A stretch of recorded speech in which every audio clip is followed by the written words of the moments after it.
आज के इस वीडियो में हम लोग बात करने जा रहे हैं कि आपको इस कंप्लीट काउंसलिंग प्रोसीजर के लिए जो जेईई मेंस 2026 के बेसिस पे कंप्लीट बीटेक का एडमिशन प्रोसीजर होने वाला है। अलग अलग काउंसलिंग्स के अंदर आप पार्टिसिपेट करेंगे, जोसा के अंदर करेंगे, जैक दिल्ली के अंदर करेंगे, जैक चंडीगढ़ है, बहुत सारे स्टेट काउंसलिंग, सिरीप राजस्थान है, हरियाणा है, उत्तर प्रदेश है।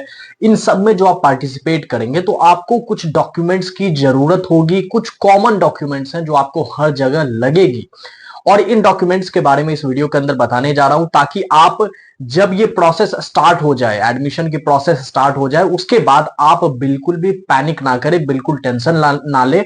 अभी से इन चीजों को प्रिपेयर करके रखेंगे, तैयार करके रखेंगे तो कोई दिक्कत, कोई परेशानी आपको यहां पे नहीं आने वाली है।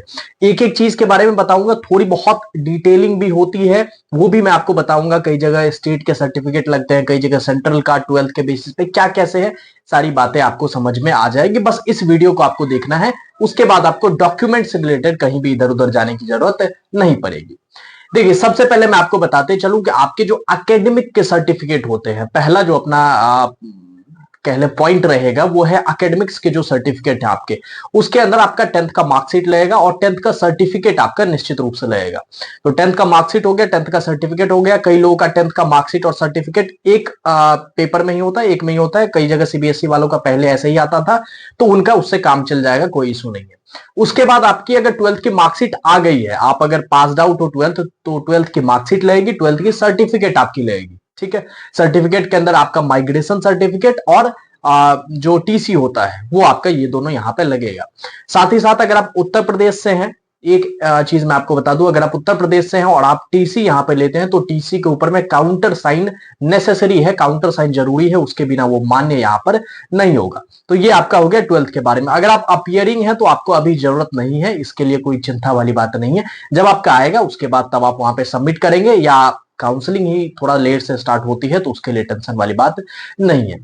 इसके बाद आपका जेईई मेंस का स्कोर कार्ड लगेगा, जेईई मेंस का एडमिट कार्ड लगेगा। जेईई मेंस का एडमिट कार्ड आपका किसी भी सेशन का हो, कोई इशू नहीं है, दोनों में से कोई सेशन हो, कोई इशू नहीं है। और आपका स्कोर कार्ड जो फाइनल आता है वो लगेगा। ये सारी चीजें एकेडमिक्स के अंदर, ये सर्टिफिकेट आपके लगेंगे। इसके बाद मैं बात करता हूं आपकी जो कैटेगरी या डोमिसाइल वाली चीजें होती है, कैटेगरी सर्टिफिकेट हो गया, डोमिसाइल, जो आपकी पर्सनल चीजें हैं, उसके बारे में थोड़ी सी यहां पे बात करते हैं। तो उसके अंदर सबसे पहले आपका डोमिसाइल सर्टिफिकेट लगेगा। देखिए, कई जगह ऐसा होता है कि आपकी जो 12th की मार्कशीट है वही आपका डोमिसाइल सर्टिफिकेट का काम करता है। और सबसे बड़ा एग्जांपल इसका जोसा है। जोसा एंड सीसैब के अंदर आपकी जहां की 12th पास आउट होते हैं, जहां से, वही आपका डोमिसाइल कंसीडर किया जाता है और आपका 12th के मार्कशीट को डोमिसाइल सर्टिफिकेट कंसीडर किया जाता है। लेकिन बहुत सारी काउंसलिंग्स के अंदर, फॉर एग्जांपल मैं हरियाणा का लेता हूं, हरियाणा के अंदर आपको डोमिसाइल सर्टिफिकेट अगर आपको चाहिए, वहां की कैटेगरी का बेनिफिट चाहिए, वहां का होम स्टेट का बेनिफिट चाहिए एचएसटीएस काउंसलिंग के अंदर, तो आपको वहां का डोमिसाइल सर्टिफिकेट चाहिए ही होगा। बिहार के अंदर आप पार्टिसिपेट करना चाहते हैं तो आपको डोमिसाइल चाहिए ही होगा। झारखंड के अंदर सिमिलरली, राजस्थान के अंदर सिमिलर, एमपी के अंदर। तो ऐसे बहुत सारे एग्जाम्पल्स हैं जहां पे आपको वहां का सर्टिफिकेट चाहिए, तो वो आपके पास होगा तभी आप वहां के कंसीडर होंगे। तो ये डोमिसाइल वाला पॉइंट आप जरूर से ध्यान में रखें। अगर आप इन काउंसलिंग्स के अंदर पार्टिसिपेट कर रहे हैं, उसको निश्चित रूप से बनवा लें। पुराना है फिर भी चलेगा, कोई दिक्कत वाली बात नहीं है ना। लेटेस्ट डोमिसाइल बनवाने की जरूरत नहीं है।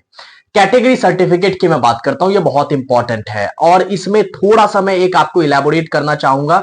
मैंने बहुत बार वीडियो भी बनाया इसको लेकर के कि सीआरएल और कैटेगरी रैंक का क्या डिफरेंस होता है। देखिए, जोसा के अंदर जो आप पार्टिसिपेट करते हैं, आपकी जेईई मेंस की रैंक आई है, आपने वहां मान लीजिए ईडब्ल्यूएस से अप्लाई किया था, ठीक है, या आपने जनरल से अप्लाई किया था, लेट्स से जनरल से आपने अप्लाई किया था, तो आपकी सिर्फ सीआरएल रैंक आई है, सिर्फ सीआरएल। अगर आपने ओबीसी से किया था तो सीआरएल ओबीसी दोनों रैंक आई है। लेकिन आप, हो सकता है अपने होम स्टेट के अंदर, अपने होम स्टेट के अंदर आपकी कोई कैटेगरी लगती हो, सेंट्रल लिस्ट में आप जनरल में आते हैं तो आपने सिर्फ जनरल से अप्लाई किया, ठीक है, समझ गए इस बात को, और आपकी सिर्फ सीआरएल रैंक आई है।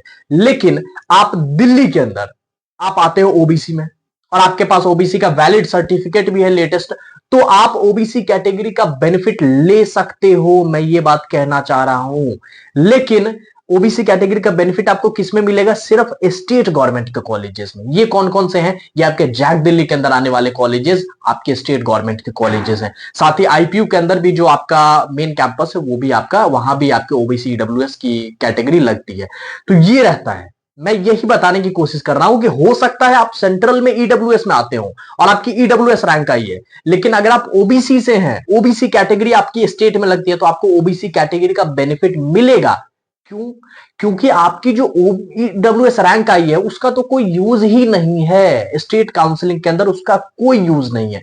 लिटरली सिर्फ जोसा के अंदर यूज है, सीसैब के अंदर भी उसका कोई यूज नहीं है। तो इन सब चीजों से बाहर निकले, इन सब चीजों को एकदम, मैं देखता हूं कई बार लड़के मेरे से सेम क्वेश्चन पूछते हैं, मैंने शॉर्ट्स बनाया, मैंने वीडियो बनाया, अभी भी मैंने क्लैरिफाई कर दिया, फिर भी लोग पूछेंगे। तो मैंने आपको बिल्कुल क्लैरिटी से ये चीज समझा दी है कि आपका जो कैटेगरी रैंक आई है उसका सिर्फ और सिर्फ जोसा के अंदर यूज है बस, और कहीं यूज नहीं है। और वो सिर्फ नॉर्मल से नंबर है, उसका फिर कहीं यूज नहीं है। ठीक है, तो ये कैटेगरी के बारे में मैंने आपको बता दिया। ये आप जरूर से बनवा लीजिएगा, और आपका लेटेस्ट होना चाहिए 2026 का होना चाहिए, 26-27 का, 1 अप्रैल के बाद का होना चाहिए, तभी आप यूज कर पाएंगे इस चीज को, है ना। और जो आप जोसा सीसैट के अंदर एडमिशन लेना चाह रहे हैं तो उसके अंदर आपका सेंट्रल का सर्टिफिकेट लगेगा, है ना। पहले क्या बनता है, पहले तहसील लेवल का बनाएंगे, उसके बाद आप एसडीओ लेवल पे अप्लाई करेंगे और वहां से बन के आएगा, वही आपका सेंट्रल लेवल का माना जाता है। और कई लोग फॉर्मेट की बात करते हैं, क्या जिस काउंसलिंग में करना चाह रहे हैं उसी फॉर्मेट का होना चाहिए? ऐसा बिल्कुल नेसेसरी नहीं है। लोग 10 काउंसलिंग में पार्टिसिपेट करते हैं, जरूरी नहीं कि आप 10 फॉर्मेट में यहां पे बनवाने जाए, बिल्कुल जरूरी नहीं है। आप जैसे भी बनवा लीजिए, आपका काम चल जाएगा। बस जोसा और सीसैब के अंदर आपका सेंट्रल का होना चाहिए, स्टेट काउंसलिंग के अंदर आपका स्टेट का होना चाहिए, बस इतना, ये 2 पॉइंट आप ध्यान में रखिए। इसके बाद ये तो हो गया आपका डोमिसाइल और कैटेगरी, यही जो है इंपॉर्टेंट रहता है आपकी पर्सनल डिटेल्स को लेके। इसके बाद कुछ मिसलेनियस की बात करेंगे, जिसमें कुछ चीजें आती है, मैं आपको समझाना चाहता हूं। देखिए, आई थिंक एजुकेशन वाले के अंदर मैं एक चीज भूल गया, मैं लिख तो दूंगा वैसे, लेकिन मैं आपको बता दूं कि आपका एक कैरेक्टर सर्टिफिकेट भी लगता है 12th से। जब आप पास होते हैं तो आपका एक चरित्र प्रमाण पत्र बनता है। ये कहीं भी पुलिस वेरिफिकेशन से नहीं बनवाना है। ये सब बहुत जगह मिथ फैला हुआ है कि पुलिस वेरिफिकेशन करवाना है, ये करवाना है, वो बिल्कुल नहीं। आपका प्रिंसिपल नॉर्मल लिख के दे देता है कि ये लड़का बहुत डिसिप्लिन था, ये था, वो था, साइन कर देता है। नॉर्मल यही चीज चाहिए और कुछ नहीं चाहिए।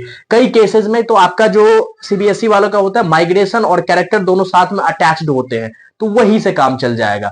कई बोर्ड्स में अलग अलग देते हैं तो वो उससे काम चल जाएगा, तो ये आपको चाहिए होता है। ठीक है जी। इसके बाद कुछ मिसलेनियस की बात करेंगे। तो मिसलेनियस के अंदर आपको ध्यान में रखना है कि अगर आपने ड्रॉप लिया था, 1 साल का भी हो चाहे 2 साल का ड्रॉप हो, तो आपका वहां पे गैप ईयर सर्टिफिकेट निश्चित रूप से लगेगा। वो गैप ईयर सर्टिफिकेट कैसे बनवाना है, अब इस बात को समझिए और बहुत आराम से चीजों को समझेंगे, बिल्कुल दिक्कत नहीं आएगी। आप सिंपल कहीं भी आपको एडवोकेट मिले, कोई भी आपका वकील मिले, वो नॉर्मली आप अगर नहीं खोज पा रहे हैं तो सिंपल आप डिस्ट्रिक्ट कोर्ट वगैरह में चले जाइएगा। हर जगह जिले के अंदर कोर्ट होता है, वहां चले जाइएगा। वहां बाहर में जो है लोग बैठे रहते हैं, वहां पे आप कहेंगे कि मुझे एक ऐसा ऐसा गैप ईयर सर्टिफिकेट बनवाना है कि मैंने ऐसा ऐसा ड्रॉप लिया था तैयारी के लिए, जेईई मेंस की तैयारी के लिए ड्रॉप लिया था, और वो वहां पे आपको बना के देंगे। 50, 100, 200 रुपए लगेगा, वो आपका बन जाएगा, कोई दिक्कत नहीं है। इसके बाद आपका गैप ईयर ये हो गया, एफिडेविट। उसके बाद एक मेडिकल सर्टिफिकेट भी आपका लगता है। मेडिकल सर्टिफिकेट नॉर्मल आप किसी गवर्नमेंट हॉस्पिटल के अंदर जाएंगे, मुझे एडमिशन के लिए जो है एक मेडिकल सर्टिफिकेट चाहिए, तो वो भी आपका वहां से बन जाएगा। हो सकता है तो मैं फॉर्मेट अटैच कर दूं, लेकिन फॉर्मेट ऐसा कोई ये नेसेसरी नहीं है कि इसी फॉर्मेट में बना के लेंगे, है ना।